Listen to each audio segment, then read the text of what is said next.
Olá pessoal, tudo bem? Hoje vamos compreender sobre o uso da concordância verbal que dá ao sujeito composto, tá? O sujeito composto do uso da sintaxe, né, da língua portuguesa, a gramática, para a compreensão que vocês vinham colocar, né, da forma tanto da primeira, segunda, terceira pessoa do plural ou do singular, né, também, a forma concreta como vocês podem colocar. Bom, o sujeito composto, quando é composto, anteposto, né? O verbo concordância se faz no plural. A gente dá para entender esse exemplo aqui, ó. Pai e filho conversavam longamente. A gente observa que o sujeito é pai e filho, porque ele está sendo o alvo principal. O sujeito pai e filhos devem conversar com frequência, né? A forma concreta, se a gente pode usar as duas complementações de frase, tá? Bom, nos sujeitos compostos formados por pessoas gramaticais diferentes, a concordância ocorre com a seguinte maneira: a gente dá para entender que o plural prevalece na segunda pessoa porque, a sua vez, prevalece por uma terceira. A gente dá para entender dessa forma: teus irmãos, tu e eu tomaremos a decisão. Primeira pessoa do plural, nós. Né? No caso, nós, que aí vem o plural, tomaremos. Tu e teus irmãos tomareis a decisão. Vós, que foi a segunda pessoa do plural, vós. Pais e filhos precisam respeitar-se. Terceira pessoa do plural, eles. Certo? Observamos como o sujeito composto forma para um elemento de segunda pessoa da terceira. A gente entende que o verbo ele é empregado pela terceira pessoa do plural.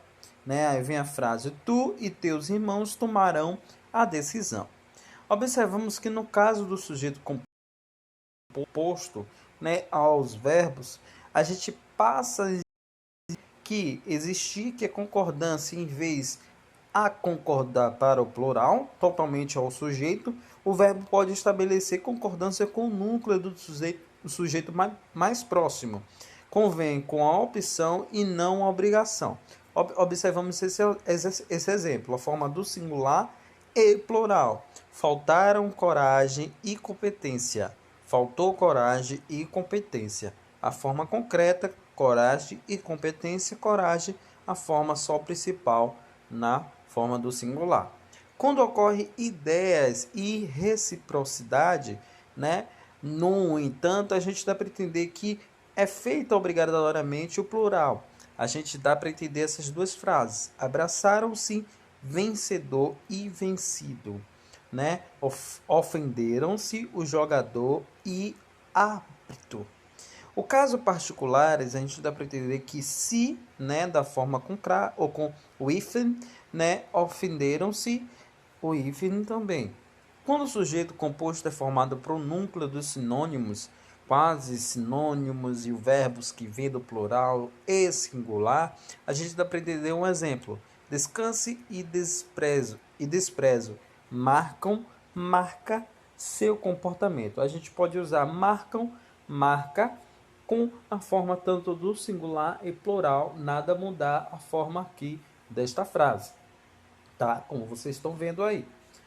Quando o sujeito composto é formado por um núcleo dispostos em gradação, o verbo pode ficar no plural, concordância com o último núcleo do sujeito. Exemplo: com você, meu amor, uma hora, um minuto, um segundo se fazem e satisfaz, né? Satisfazem e satisfaz. Pode ser o sentido também do plural e singular, como vocês veem a ambiguidade das palavras, tá?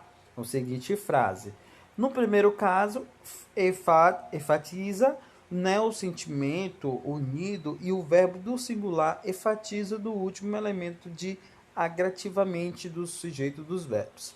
Bom, aí está a concordância, dá para vocês entenderem a forma complementar, né, o uso do singular e plural, como a gente pode estar colocando no uso da sintaxe das palavras, né, a colocação certinhas nas frases, tá? Além da atividade de complementar no caderno, faça o cabeçalho, faça tudo direitinho, dê suas expectativas respostas, tá?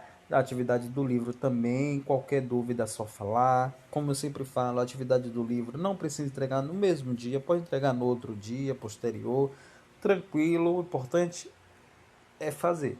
Grande abraço.